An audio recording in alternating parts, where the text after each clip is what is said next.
The first thing you must understand before any dates, any names, any history, is that there are truths deliberately hidden from you. On May 14, 1852, New Orleans saw something the newspapers celebrated, but no one dared to explain. A young man, barely 23, was placed on the auction block of the St. Louis Hotel. They called him the most beautiful male slave ever seen in the South. The crowd stared, whispers spread, and money changed hands in amounts that shattered records. But all of that, the spectacle, the sums, the admiration, was irrelevant to the impossible secret that no one could speak aloud. The young man should not have been there. Witnesses later swore under oath that he could not exist, not physically, not legally, not socially. He was a paradox, a living contradiction. Consider for a moment the power in knowing something no one else does. The people around you, the rich, the elite, the planters believed they controlled the world. But there are forces, hidden structures, hidden agendas that operate beneath the surface of law, morality, and society. These forces manipulate perception, create illusions of reality, and cultivate obedience. They decide who thrives and who disappears, who is remembered and who is erased. And yet, in plain sight, the truth sometimes arrives, raw and dangerous, like a spark in a dry forest. That spark was Jean-Baptiste. You have to understand his arrival was not just coincidence. He was the son of a man exiled, forgotten by his family, and a woman whose existence alone would have made his survival impossible in Louisiana society. Here he was, flawless, educated, cultured, an impossibility manufactured by circumstance, inheritance, and perhaps something darker. The most powerful families in the city competed to claim him, not knowing what he carried within him, the truth that would later destroy one of them entirely. Within 3 months, fortunes would collapse, reputation shattered, and the Louisiana legislature would seal the records of his sale, hiding them for eternity. This is the point where you realize something vital. History, as you've been taught, is a series of curated lies. And when you follow these lies far enough, the rabbit hole opens. What you are about to hear is not entertainment. It is dangerous knowledge. It will challenge the illusions you hold about power, identity, and freedom. Most of you will instinctively reject it. Some will feel an unshakable curiosity. This is your choice. Turn away or step into the story of Jean-Baptiste, the man who was already legally free yet sold his property, and whose existence would pull the strings of men who thought they controlled everything. Jean-Baptiste's story did not begin on that auction block. To understand him, you must understand the shadows behind his existence, the hidden machinery of a world built to conceal truths from the many and reserve power for the few. 43 miles upriver from New Orleans lay Riviera Oaken Plantation, a sprawling sugar empire controlled by the Deroux family for decades. By 1852, it produced hundreds of hogsheads of sugar annually, operated under meticulous records, and enslaved 217 people. But the surface, the whitewashed grandeur, the live oaks draped in Spanish moss, the gallery shipped from France was only a mask. Behind it existed a network of power, privilege, and secrecy designed to maintain hierarchy, to prevent certain truths from ever reaching the public eye. Untold, the patriarch, was the embodiment of that system. A man of precision, influence, and social dominance, he attended Mass in Latin, married his daughter strategically, and built an empire upon meticulous control. His brother Christophe, by contrast, had rebelled against expectation lost in Europe, married a woman of mixed ancestry, and had a son whose existence would later unsettle the very foundations of Louisiana society. Jean-Baptiste was that son. He was raised in Paris, educated in the finest institutions, speaking multiple languages, playing piano, reading Greek and Latin, everything a free man could claim. But arriving in Louisiana, he was instantly reframed, recast by circumstance into a category designed to suppress him: property. Notice the system at work. Power here did not need violence. It relied on perception, on fear, on the subtle reshaping of identity. Jean-Baptiste's brilliance, his European refinement, his freedom of thought became tools for manipulation. His uncle Anatole transformed a living man into a legal fiction. A document in a ledger, a number in a record, a slave on paper, though not in truth. And you, the observer, must feel the weight of this. This is how power operates in secret. Not always by brute force. Often by redefining reality itself. By convincing others, and sometimes even yourself, that impossible truths are in fact irrelevant. And now, imagine being in Jean-Baptiste's place. Your freedom, your history, your identity, all invisible to the law, ignored by society, and vulnerable to the whims of those who define categories. You walk into a world that sees you not for who you are, but for the story they need you to fit. Every step is calculated, every gesture observed, every detail scrutinized. This is psychological control in its purest form, a cage without bars, an invisible hand steering your life. By the time Jean-Baptiste arrived at Rivière-au-Can, the die was cast. He was no longer just a man. He was a symbol, a living paradox, an impossibility that threatened social structures. And yet, in this danger lay opportunity. For those who recognize the system, who see the machinery behind the facade, knowledge becomes power. Those who understand the rules, the elite refuse to admit the laws they enforce selectively. The secrets they bury intentionally begin to see the world differently. You are being shown a reflection of that world now. Are you willing to look deeper? April 3rd, 1852. The steamboat docked at Rivière-au-Can's private landing. The heat hung heavy, almost oppressive, as though the air itself was conspiring to warn him of the invisible weight about to descend. Jean-Baptiste stepped off the boat carrying only a single leather trunk. Every person who saw him froze, caught between admiration, unease, and disbelief. He was not just beautiful, he was impossible. Tall, aristocratic, the precision of his movements, the subtle grace of his posture, every detail screamed refinement. Eyes that were green gold, hair like dark waves, skin pale but touched with warmth. He could pass as European could pass for white, but every observer sensed a misalignment, an energy that could not be categorized, could not be controlled. Anatole waited. The patriarch of Rivière-au-Can, standing amidst the heat and the river's whispering currents, studied the young man before him like a scientist examining an anomaly. He saw not only Christophe's bloodline in his nephew's features, but also the threat, the very possibility that this boy could undo carefully constructed social hierarchies. Anatole's power had been built on order, predictability, and obedience. Jean-Baptiste's existence challenged all three. And yet, as he observed, the young man Anatole recognized opportunity. He could bend this impossibility to his will. The first moments between them were silent but loaded. Jean-Baptiste extended his hand, a gesture of diplomacy, of respect, of human connection. Anatole did not take it. Instead, he studied him, weighing the potential consequences, calculating the control he could exert. This was the beginning of the transformation. A man who had been free, educated, and independent would now become a tool, a ledger entry, a living performance of obedience. Psychological manipulation at its finest does not break the body first. It reshapes the mind, the identity, the very perception of self. Jean-Baptiste was about to learn this lesson. Notice the quiet violence here. There is no whip, no chains, yet the power dynamic is immediate, absolute. The cabin he would occupy, the routines he must follow, the tasks he is assigned, all meticulously designed to condition, to obscure, to erase. And yet, Anatole cloaked it in the language of protection, of pragmatism, of care. This is the genius of hidden power.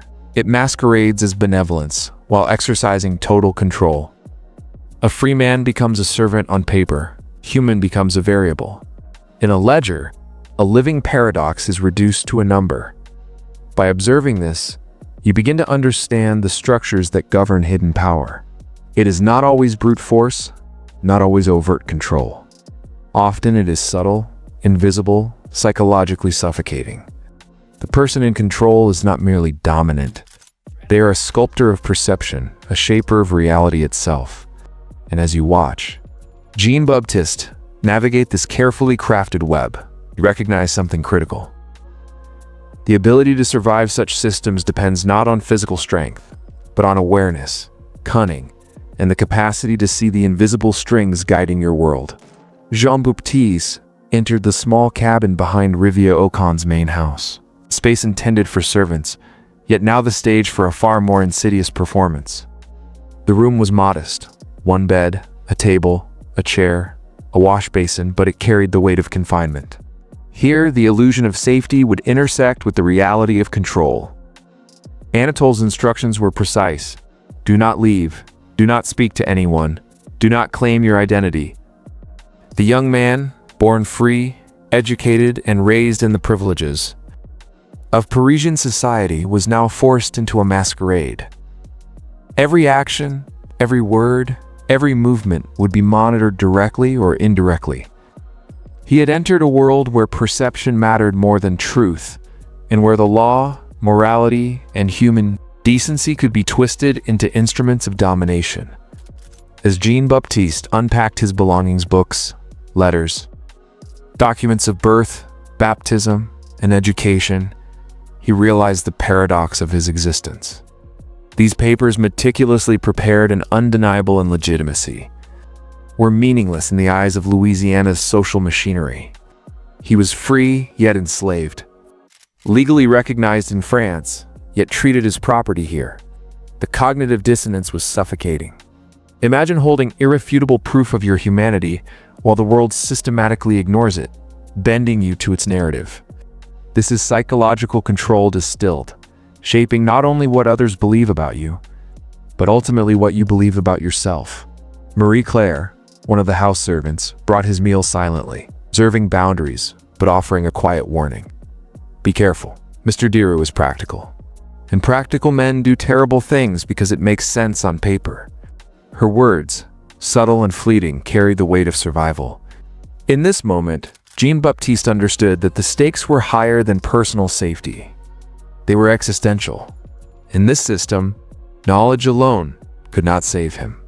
Awareness was critical, yes, but obedience, discretion, and the ability to navigate ambiguity would determine whether he survived or disappeared into obscurity. That night, he cataloged his papers, meticulously listing every certificate, letter, and legal document. Each entry reinforced a truth that was invisible to those around him. He existed undeniably but invisibly. The act of documenting became a ritual, a silent defiance, a mental anchor amid the rising tide of enforced identity erasure. As he lay down to sleep, the distant sounds of the Mississippi River, the cicadas, and the plantations stirred a deeper realization. Control was rarely loud. It whispered. It manipulated. It reframed reality without overt threat, and the true terror lay in knowing that even a mind as sharp as his could be systematically constrained by systems designed to erase individuality. And here lies the first secret most people never grasp. The most dangerous forms of domination do not rely on violence alone. They rely on redefining truth, constructing realities, and shaping perception. The young man who had once been untouchable, free, and sovereign in his identity, now lived under a shadow where reality itself could be rewritten, and where a single ledger entry could redefine everything he had ever known about himself. Jean-Baptiste was no longer merely a person, he was a paradox. A controlled anomaly in a system that feared what it could not contain. The next morning, Anatole summoned Jean-Baptiste to his study, a room designed to assert dominance without violence. Floor-to-ceiling bookshelves lined the walls, not with literature meant to inspire, but ledgers meant to control. Portraits of Deru ancestors stared down from the walls, silent witnesses to generations of curated power. Anatole's desk, massive and imposing, separated them physically and symbolically. Every line, every shadow, every detail in the room whispered a single truth. Power here was absolute, and compliance was survival. Anatole's request was simple on the surface. Present your papers for inspection.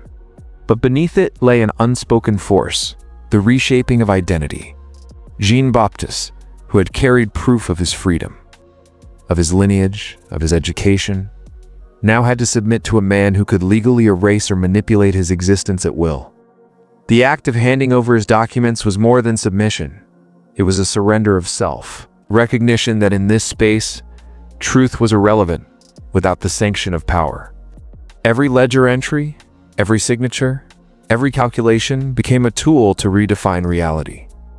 Jean-Baptiste, the free, educated, sovereign human, was now to be transformed into a category convenient for the plantation's social order, a slave in name, a subject in practice, a paradox that must obey. As Anatole examined each document, he maintained a calm, deliberate pace, speaking aloud only occasionally, but each word was weighted with authority. He noted inconsistencies, asked questions, and mentally filed observations not for justice, but for control. In this ritual, Jean-Baptiste learned a critical lesson. Power is less about force and more about framing. Control is exerted not when someone takes from you, but when someone can make you doubt the validity of your own existence. He felt the subtle tightening of his world, the invisible barriers forming around him, and the faint, dangerous allure of survival through compliance. The ledger became more than a record, it was a weapon. Anatole's hand moved with precision, marking Jean-Baptiste as a commodity, a variable in a system designed to protect the powerful while erasing inconvenient truths. Each entry erased part of the young man's identity, replacing it with a socially acceptable fiction.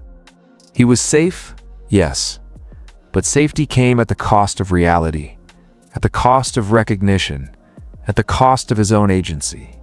Every document that verified his humanity outside Louisiana's borders now served to highlight the fragility of that humanity here.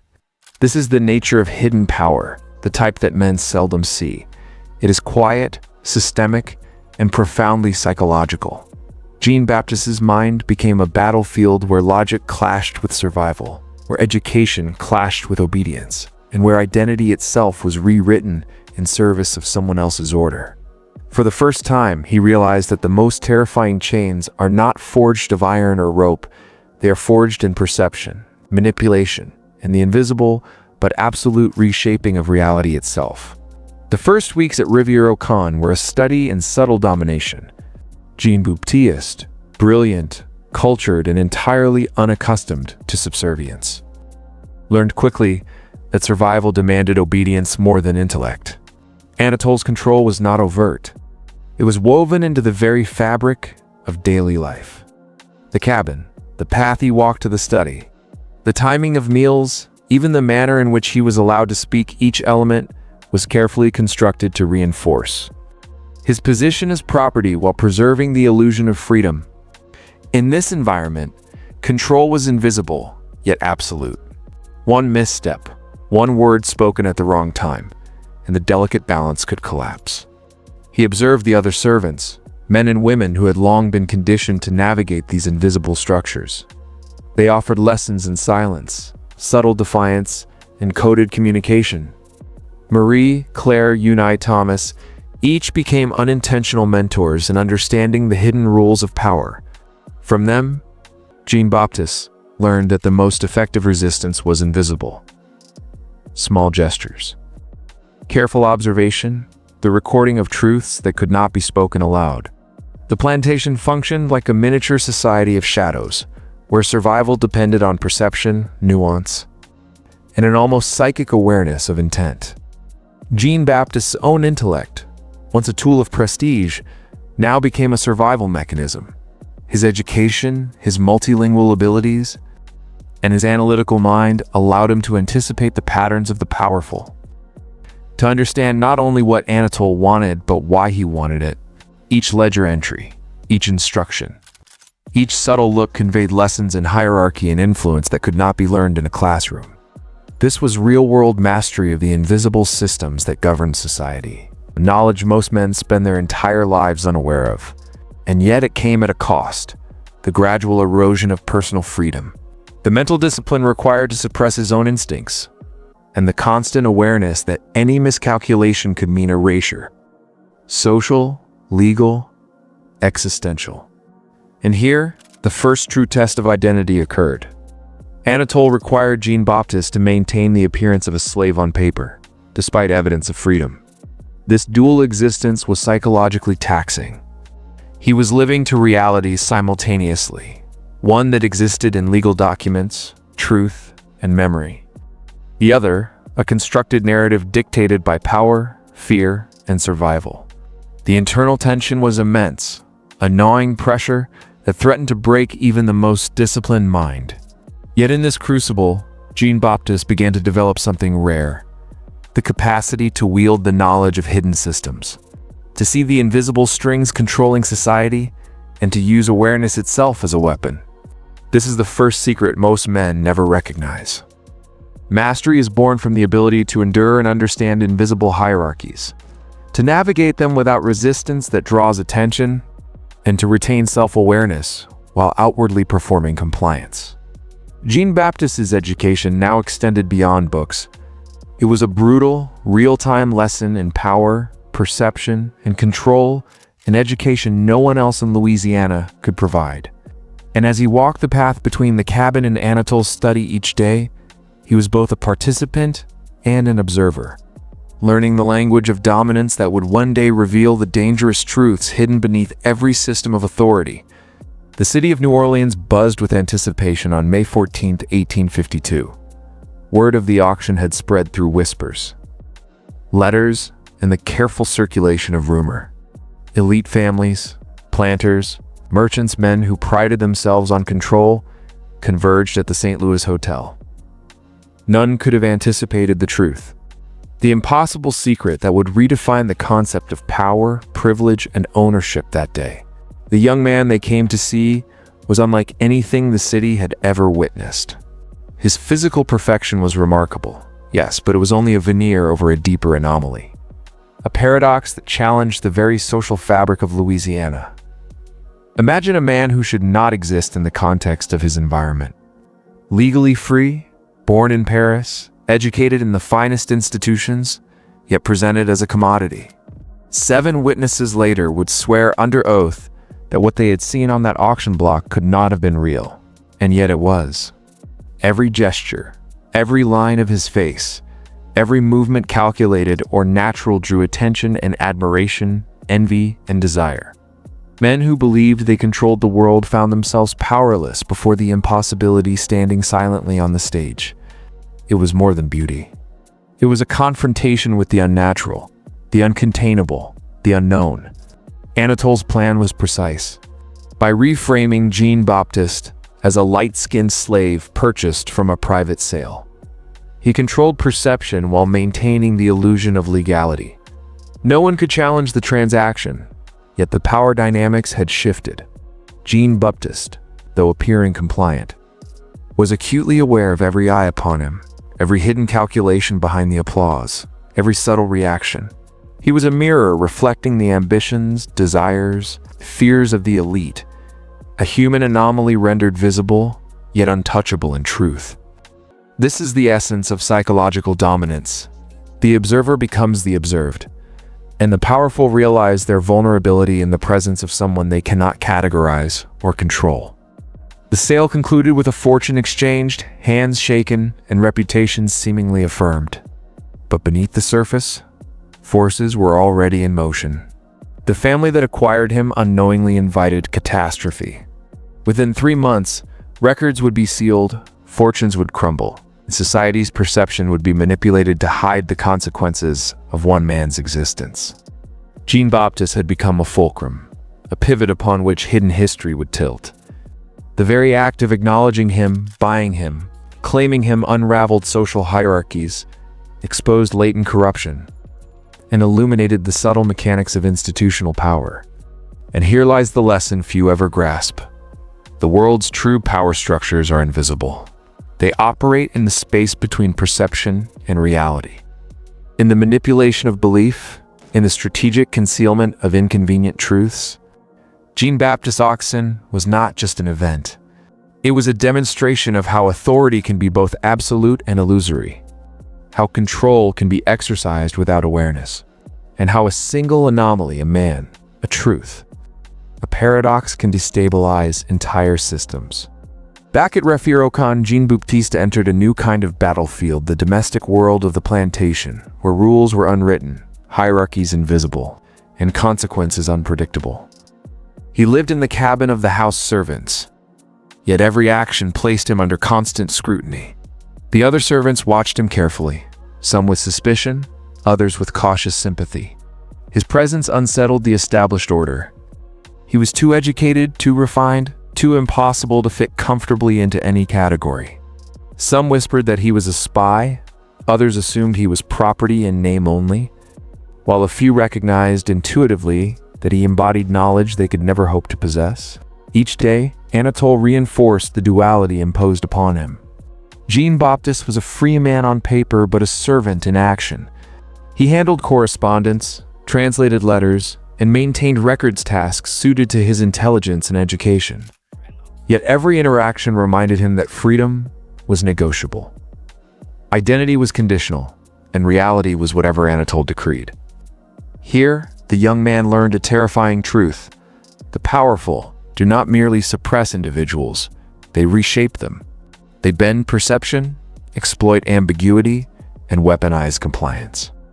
In this system, even intellect is a tool for control, and brilliance can become a liability if it threatens the fragile illusion of authority. Jean-Baptiste began to navigate these invisible currents with care. He observed the nuances of speech, the subtleties of body language, the silent hierarchies that governed interactions among servants and overseers alike. Marie-Claire Unai and Thomas became guides of an unspoken curriculum, teaching him how to survive without overt rebellion. Their lessons were brutal in their subtlety: never draw attention, never assert truth, and always allow perception to remain in control. A slip, even unintentional, could expose him to the scrutiny of both the powerful and the enforcers of social convention. Yet, in this manipulation, there was also opportunity. Jean-Baptiste realized that understanding the invisible rules granted him power no one suspected he could wield. By observing and internalizing the patterns of dominance, he could anticipate decisions, navigate threats, and protect himself without confrontation. He was learning the language of control, how to exist as both compliant and aware, visible and invisible, human and property. This was dangerous knowledge, the kind of understanding that changes a man forever. Halfway through his first month, Jean-Baptiste paused and considered the deeper meaning of his existence here. He was more than a servant, more than a ledger entry, more than a spectacle. He was a living experiment in perception and power, a paradox designed to test the limits of control. And now, as you listen, you must lock this understanding into your mind. Comment twice, "I see the strings," and claim your awareness. Repeat it. This is no mere exercise, it is a symbol, a mark of engagement with the hidden forces that shape reality, just as Jean-Baptiste now must navigate them every day. Weeks passed, and Jean-Baptiste began to perceive the full weight of the invisible chains that bound him. Anatole's genius lay not in cruelty, but in subtlety. Each instruction, each ledger entry, each carefully crafted task reinforced his place in a system that denied his reality while claiming to protect him. Freedom was a concept to be negotiated, identity a performance to be mastered. The most dangerous power, he learned, was not wielded through force, but through the quiet, insidious shaping of perception, both of others and of oneself. Jean-Baptiste's interactions with the household staff became a study in social strategy. Marie-Claire, ever cautious, yet perceptive, offered glimpses of the hidden rules, small favors, guarded warnings, coded gestures that communicated survival strategies. Thomas, the stable hand, demonstrated the art of invisibility. how to act as though you belonged while ensuring your mind remained sovereign. Every encounter, no matter how mundane, was a lesson in manipulation, hierarchy, and perception. The plantation was a microcosm of power, an ecosystem where knowledge and awareness were more lethal than any weapon. And Anatol's presence was omnipresent, even in absence. Every ledger entry, every whispered comment, every routine act reminded Jean-Baptiste of the subtle mechanisms of control. The patriarch was a master of framing reality. He had redefined Jean-Baptiste from a free, educated man into a light-skinned slave, not with chains, but with legal fiction, social perception, psychological pressure. Here, submission was voluntary in appearance, yet mandatory in function. And Jean-Baptiste understood that disobedience or even an assertion of identity could shatter his precarious existence. But the young man was no passive participant. Slowly, meticulously, he began to turn observation into insight. He saw the unspoken calculations behind every action, the invisible hierarchies that governed speech, and the unacknowledged fears that controlled behavior. Knowledge, he realized, could be wielded as power just as effectively as any whip or ledger. By understanding the structure of domination, he could anticipate, navigate, and when necessary, manipulate outcomes without overt defiance. He was learning the forbidden curriculum of power itself, how to survive, how to influence, how to remain unseen yet indispensable. This was a dangerous awakening. Jean-Baptiste understood that most men live blind to the invisible forces shaping their lives. Authority, he saw, was rarely absolute. It relied on perception, fear, and the quiet manipulation of reality. And now, he stood at the threshold of mastery. Learning truths no one dared speak aloud, truths that could change a man forever. As you follow this story, consider this. The real chains are not visible. They are legal, social, and psychological. They exist in perception. And once you see them, once you understand the rules of hidden power, you can never unsee the world for what it truly is. By the 10th week, Jean-Baptiste had mastered the silent rhythms of Rivière Oaken. Every step he took, every letter he translated, every ledger entry he handled became a study in invisible power. Anatol's system was precise, subtle cues, indirect commands, and constant observation ensured compliance without overt coercion. But Jean-Baptiste, with his Parisian education and sharp intellect, began to read between the lines, to anticipate not only what was asked of him, but the hidden motives behind every decision. In this space, awareness was survival, knowledge was power, silence was strategy. He noticed patterns others missed, the way Anatole observed servants before giving instructions, testing their reactions, measuring their ambitions and fears. The careful allocation of tasks designed not only for efficiency, but to maintain psychological hierarchy. Even the placement of furniture and the route to his cabin, the smallest details were tools of control. Every day, Jean-Baptiste became more conscious of the mechanisms shaping him and those around him. He was both participant and analyst, learning to move within the system without triggering suspicion, yet quietly mapping the web of influence surrounding him. The other servants, initially wary, began to adjust their behavior around him. Marie-Claire offered subtle guidance, her warnings a mixture of genuine concern and coded instruction. Never draw attention. Never assume what you see is all there is. In these fragments, Jean-Baptiste found the blueprint of survival in a world where perception was law and reality could be rewritten at will. He realized that the plantation operated as a miniature society of shadows where power existed in the invisible, where obedience was rewarded but never guaranteed, and where the line between protection and manipulation was razor thin. And yet, beneath this careful navigation, the young man harbored a quiet resistance. Not open rebellion, such audacity would be fatal, but a subtle defiance that manifested in thought, observation, and strategic patience. Every act of compliance was measured, every word calculated. He was learning the art of invisible influence, how to gather knowledge without revealing intent, how to assert intelligence without threatening authority. and how to preserve selfhood in a world determined to erase it. This was mastery of survival in its purest form, a forbidden education in psychological warfare, its invisible hierarchy, and the delicate balance between fear and power. Here is the truth few understand. Dominance is rarely brute. It is perception, narrative, and control over identity. Jean-Baptiste existed in a paradoxical space, both subordinate and indispensable, visible yet invisible, free in mind but bound in reality. And this duality would shape not only his fate, but the fortunes, reputations, and very lives of those who believed themselves his masters. In this world, understanding the unseen forces is more valuable than strength, wealth, or influence. And for the first time, Jean-Baptiste realized that knowledge itself could become a weapon, a shield and a form of resistance that could never be confiscated. As weeks became months, Jean-Baptiste's presence at Rivière Aucun began to ripple through the delicate lattice of power.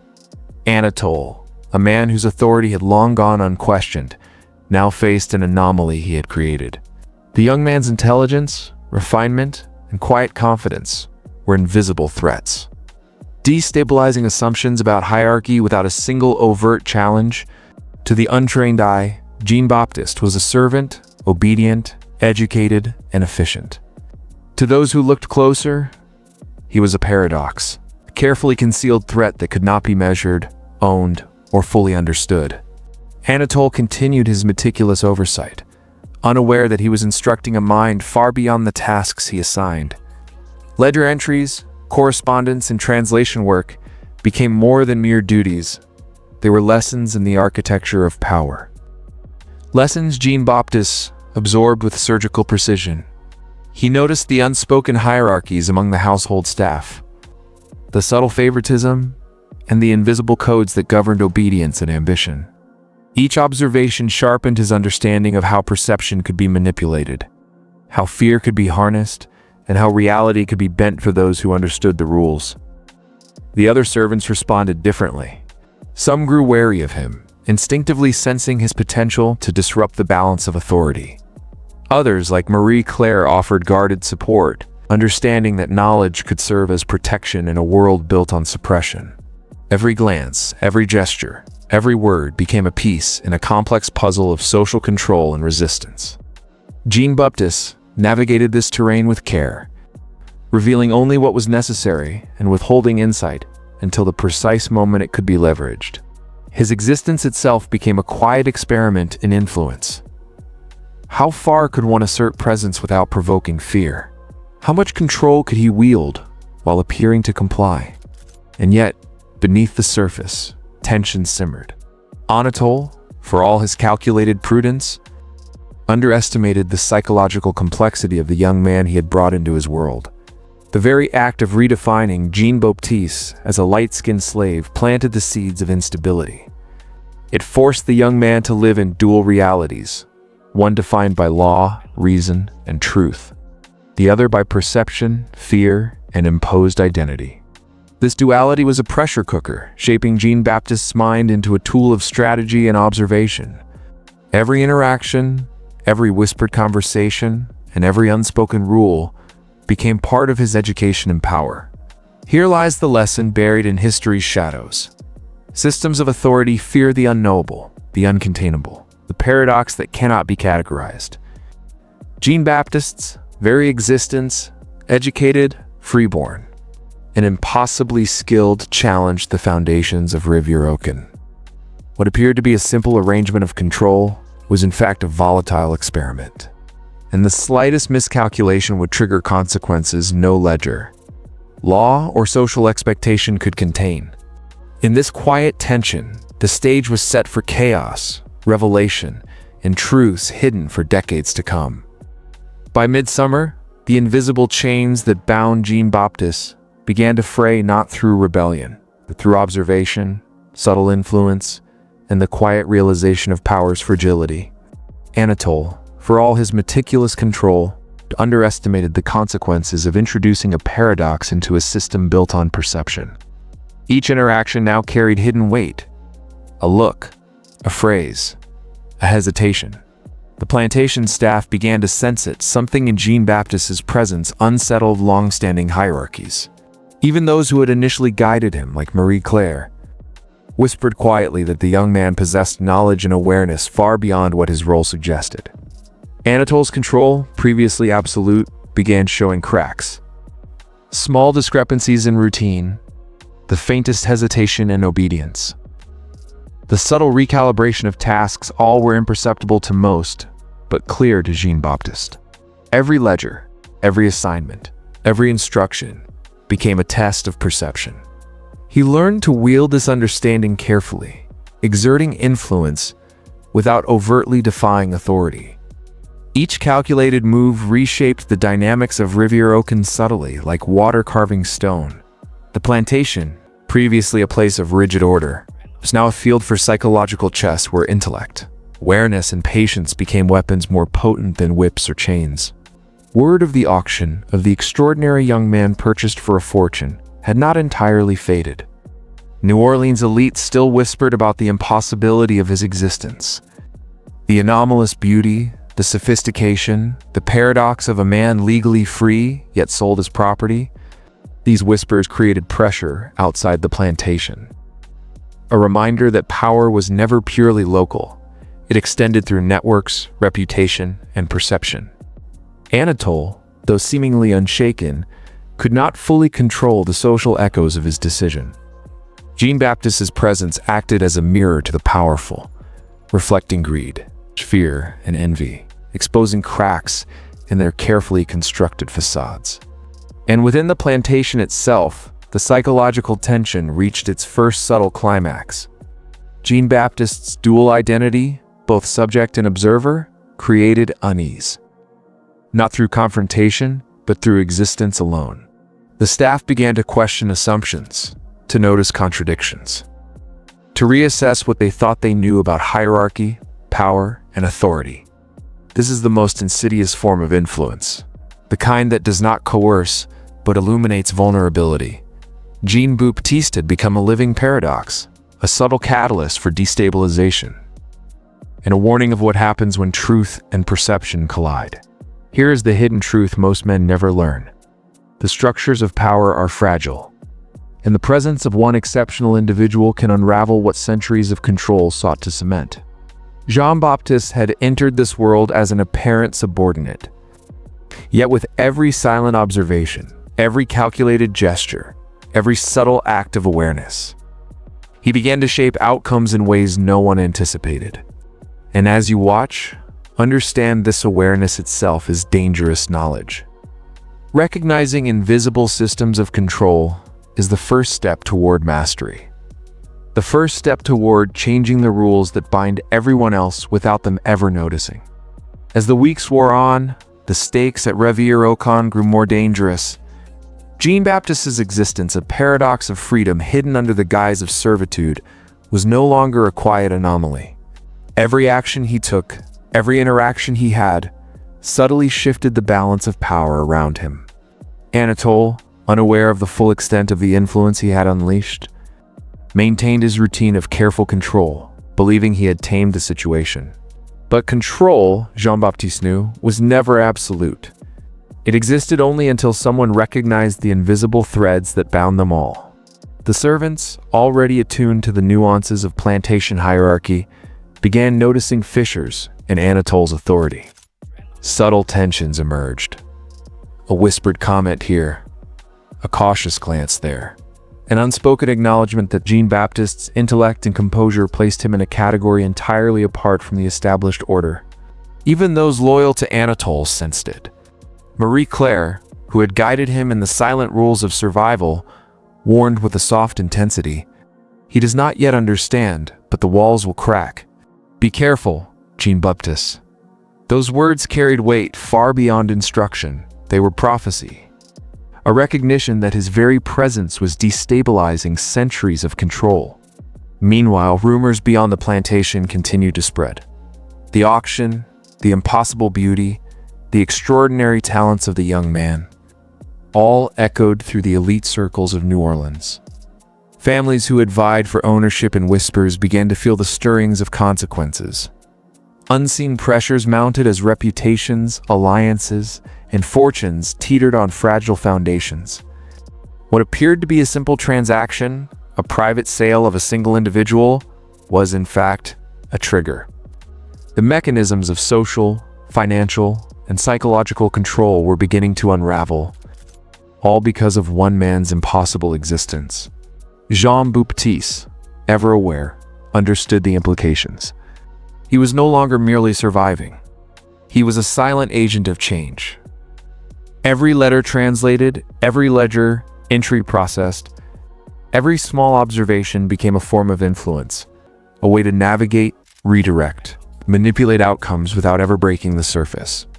He existed in dual realities, one defined by legal documents, truth, and knowledge, the other shaped by perception, fear, and imposed identity. And in the collision of these worlds, history itself trembled. This is the forbidden knowledge most will never grasp. The true power of one man lies not in visible force, but in his ability to understand and operate within hidden systems. Jean-Baptiste had entered Revia-Ocon as a subordinate on paper, yet with every calculated act of awareness, he began to hold sway over events, over perception, over outcomes that no one else could see or control. And in this tension, a dangerous truth emerges. When reality and perception collide, control is an illusion, and the observer becomes the most powerful presence of all. The months that followed transformed Revia-Ocon into a subtle battleground of perception and power. Anatole believed he had engineered safety and control. Jean-Baptiste's presence was more than a complication, it was a catalyst. Every calculated decision, every quiet observation, every letter translated with precision reinforced an invisible tension that no ledger or law could contain. The plantation, once a realm of orderly hierarchy, became a theater of uncertainty. The powerful thought they controlled reality, yet the true authority rested with the one who understood the rules they could not see. The consequences of the auction in New Orleans began to ripple outward. The family that had acquired him, those who had coveted the most beautiful male slave ever seen, experienced a cascade of ruin that no one could explain. Within months, fortunes crumbled, alliances fractured, and whispers of scandal reached the upper echelons of society. All were connected by a single unspoken truth: the anomaly, the paradox. The man who should not have existed had shifted the balance of influence in ways that were impossible to measure. Jean-Baptiste's existence alone became a mirror, exposing greed, ambition, fear in those who had thought themselves untouchable. At Revia-Ocon, Anatole struggled to maintain the illusion of control. Every ledger entry, every instruction, every act of observation was a performance designed to assert authority. Yet Jean-Baptiste moved within it with the precision of someone who understood the invisible architecture of power. He observed, calculated, and adapted, absorbing knowledge about human behavior, social hierarchies, and the subtle manipulation of perception. The duality of his life, both servant and master of information, made him untouchable in ways Anatole could not predict. The other servants, increasingly aware of Jean-Baptiste's uniqueness, began to act differently. Some offered guidance, some kept distance, and others whispered in cautious awe about the young man who seemed to belong to both worlds, educated and enslaved, visible yet invisible, free in knowledge yet bound in reality. Each interaction reinforced his understanding of control. That authority is fragile, that perception shapes reality, and that those who understand the rules unseen hold the true power. Here lies the darkest lesson of Revia-Ocon. The structures of authority are illusions maintained by fear, ignorance, and compliance. One individual, armed with insight and the courage to exist between worlds, can destabilize centuries of order. Jean-Baptiste's life was proof that power is rarely about brute force. It is about perception, narrative, and the mastery of hidden systems. And as his influence grew, so too did the realization that history, law, and morality are merely tools in the hands of those who can see beyond the surface. By the 15th month, Jean-Baptiste had become an invisible force within Revia-Ocon. presence both indispensable and unknowable. Anatole, confident in his arrangements, still failed to grasp the extent of the subtle shifts occurring under his very nose. The young man's every action, translating letters, managing records, observing interactions, was a quiet assertion of authority. No ledger could measure it, no law could define it, and no overseer could contain it. Jean-Baptiste had discovered the most powerful lesson of all. Influence is not about command. It is about understanding the currents beneath the visible world and moving within them with precision. The staff, long conditioned to obedience, began to navigate their own caution around him. Marie Claire's cryptic warnings became lessons in the practical use of knowledge, how to survive while observing, how to comply while shaping perception, how to bend the invisible rules without breaking them. Thomas, the stable hand, and Eunice, the kitchen matriarch, became silent allies in this understanding, each recognizing that the young man's intellect, awareness, and composure created a ripple effect that neither Anatole nor the surrounding elite could fully comprehend.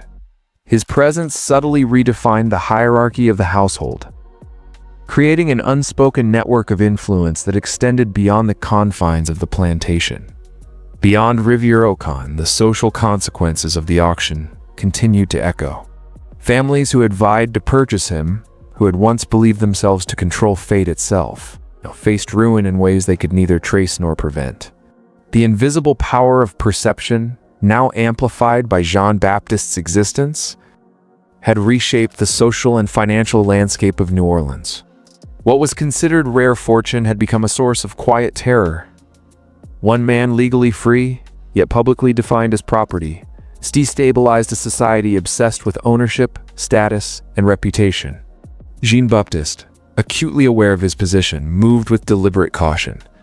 Every act of compliance was calculated, every word chosen, every gesture precise. Yet beneath this surface of obedience, a subtle rebellion simmered. A rebellion not of action, but of understanding. He saw the structures, mapped the hierarchies, and recognized the vulnerabilities of those who wielded authority without insight. The tension between his dual identities, free in intellect, enslaved in perception, was a dangerous but empowering paradox. It gave him the rarest currency in any system: foresight. And here is the truth that will linger. The most powerful force is not violence, wealth, or legal status. It is the mind that sees clearly, the intelligence that operates invisibly, the awareness that perceives the strings others cannot. Jean-Baptiste had mastered this in ways his contemporaries could not fathom. Every day he survived, every interaction he navigated, every subtle influence he exerted drew him deeper into the forbidden knowledge of power. And now, as the story nears its peak, understand this: what follows is a revelation of consequences, a testament to the danger and potency of invisible authority, and a lesson in the true cost of being impossible to contain. The final months at Rivière-au-Can were marked by an invisible but unmistakable tension. Anatole, confident in his control, began to sense fractures he could neither predict nor fully comprehend. The young man he had brought into his carefully ordered world was no longer a passive participant. He had become an active, silent force. Each ledger entry Jean-Baptiste touched, every letter he translated, every observation he made carried subtle weight. Authority, once absolute, began to waver under the quiet gravity of awareness. Perception, an intellect that could not be contained by social convention or legal fiction. Outside the plantation, the consequences of the extraordinary auction became undeniable. Families who had coveted Jean-Baptiste, who believed themselves to possess influence over fate, suffered ruin in inexplicable ways. Wealth evaporated, alliances collapsed. Reputations crumbled, all triggered by the presence of a man whose legal freedom, intelligence, and impossible beauty defied the rigid hierarchies of their society. He was a living paradox, free yet enslaved, educated yet constrained, visible yet untouchable. The social order that had seemed eternal revealed itself as fragile, brittle, and susceptible to the smallest disturbances. Within Rivière-au-Can, the tension reached its psychological peak. Jean-Baptiste's existence blurred the lines between obedience and defiance, between compliance and subtle manipulation. The staff moved cautiously around him, aware that their actions could influence or be influenced by a mind that understood both the visible and invisible currents of power. Anatole, unaware that his meticulous management had created the conditions for his own vulnerability, relied on routine and perception to maintain control. But Jean-Baptiste had learned to operate beyond observation, to act within the unseen framework of influence. He was a master of invisible power, wielding foresight, perception, and intellect like weapons. And here comes the pivotal moment for you, the viewer. The story does not continue without engagement. To anchor yourself in the narrative of forbidden knowledge, leave a comment below, typing the symbolic phrase, "I see the unseen," then type it again. This is not mere ritual. It is a recognition, a mental alignment with the awareness that Jean-Baptiste embodies. By doing so, you lock in your identity as someone willing to confront invisible systems. Someone who understands that perception can be more powerful than chains, more potent than law, and more enduring than brute force.